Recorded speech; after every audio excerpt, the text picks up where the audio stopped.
पूजा शुक्ला जी औरैया से। श्री सद्गुरु भगवान, आपके चरणों में कोटि कोटि प्रणाम। महाराज जी, मैं पिछले 2 साल से आपका सत्संग यूट्यूब के माध्यम से सुनती हूँ। मेरी आस्था श्री जी और आप में अनन्य है। महाराज जी, अकस्मात 8 महीने पहले इस शरीर का एक पुत्र था, वो पधार गया। इस कारण मैं अपना मानसिक संतुलन अब खो रही हूँ। महाराज जी, मुझे बल प्रदान करें। महाराज जी, मैं अब प्रिया प्रीतम जिस अवस्था में रखें, मैं सहर्ष स्वीकार करना चाह रही हूँ। इसमें कृपया महाराज जी मेरा मार्गदर्शन करें। इसका नाम मृत्यु लोक है। हम कई बार सत्संग में कहा है कि पहले तो पता तो लगाओ तुम रह कहाँ रहे हो।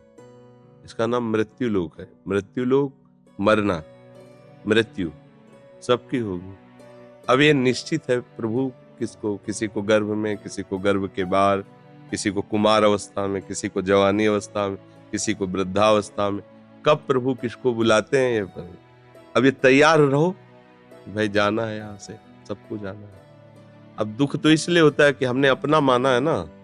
अभी आपको हम बताया कि अमेरिका में 500 बच्चे मर गए, आपको कोई कष्ट नहीं होगा। 500 मरे लेकिन आपको कष्ट नहीं होगा, क्योंकि आपने अपना माना नहीं, अपना कोई संबंध नहीं। मरे तो मरता रहे, और आप ही उपदेश करोगे। अरे कहाँ सत्संग में तुम मरने जीने की बात लगा दी। 500 मरे, वो तो सभी इनको मरना है, लेकिन जब अपना बेटा गया तब वो ज्ञान काम नहीं करता, क्योंकि हमने संबंध रखा, अपनापन रखा, जिसे कहते मोह। अब मोह के कारण कष्ट होता है। कोई तुम्हारा नहीं है, तुम्हारा शरीर तुम्हारा नहीं है, तुम्हारा बेटा कैसे तुम्हारा बेटा हो सकता है? वो तो भगवान का जीव है, जिस समय के लिए, कर्म के लिए भेजा, वापस बुला लिया। न पहले तुम उसे जानते थे, न बाद में तुम जानते हो, बीच में तुमने मान लिया था।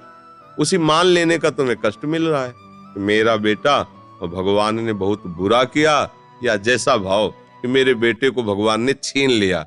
गलत बात। भगवान के बेटे को तुमने अपना मान लिया था, उसी का तुम्हें दुख हो रहा है, क्योंकि वो जीव भगवान का अंश है ना।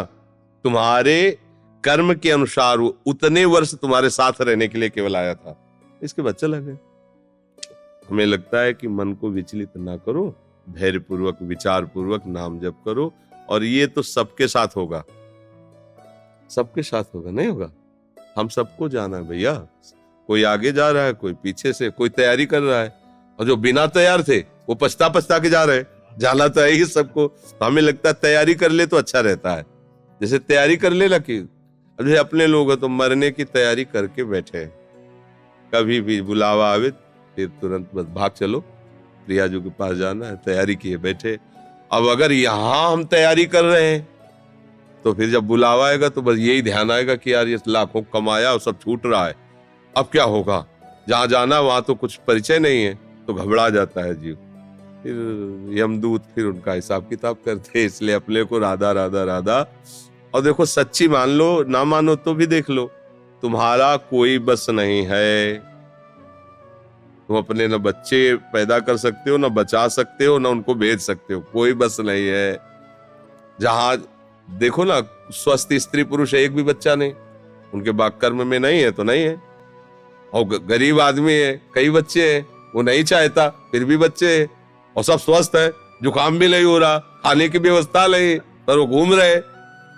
और एक हुआ, लाखों रुपया खर्चा हुए, पधार गया, पूरे जीवन का शोक। अब ये सब कर्मों का खेल चल रहा है।